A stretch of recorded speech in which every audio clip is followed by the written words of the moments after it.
Ngayon naman ay ating alamin ang presyo ng mga gulay at iba pang mga produkto sa mga Kadiwa stores. May report si Vel Custodio live. Vel?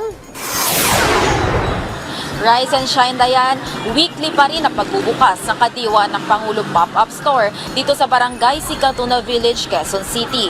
Kaya naman sinusulit na ng mga residente ang pamimili sa Kadiwa ng Pangulo Store malapit sa kanilang lugar.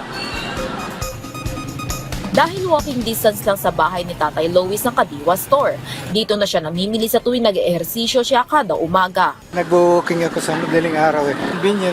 Fresh po yung gulay nila, tsaka mas mura po kaysa dun sa palengke namin. Tsaka nadadaanan lang po namin along office. Dito po kasi kami dumadaan eh, so nadadaanan naman namin. Since maaga pa naman po, daan na lang po kami para may pang-ulam din na fresh na mga gulay. Abot kayang mabibili ang mga pansahog sa Kadiwa ng Pangulo, lalo na't ayon sa nagtitinda, bumaba ang mga presyo ng mga gulay kung ikukumpara noong mga nakaraang linggo.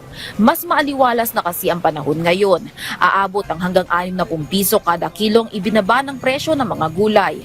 Para sa presyo ng mga produkto, mabibili ang ampalaya ng 30 pesos kada piraso. Ang talong ay 12 pesos kada piraso. Ang kalabasa ay 35 pesos kada kilo. Ang kamatis ay 70 pesos kada kilo. Ang sitaw ay 100 pesos kada kilo. Ang native na pechay ay 80 pesos kada kilo. Ang okra ay 80 pesos kada kilo. Ang upo ay 14 pesos kada piraso. Ang patola ay 80 pesos kada piraso. Ang gabi naman ay 16 pesos kada piraso. Ang repolyo ay 70 pesos kada kilo. Ang carrots ay 20 pesos kada piraso. Ang patatas ay 9 pesos kada piraso. Ang Baguio beans ay 180 pesos kada kilo. Ang broccoli ay 200 pesos kada kilo. Ang lettuce ay 350 pesos kada kilo. Ang bawang ay 140 pesos kada kilo. Ang sibuyas ay 60 pesos ang kilo. At ang singkamas ay 80 pesos kada tali. May mga tinda rin na seafood sa ilalim ng isda on the go ng Department of Agriculture.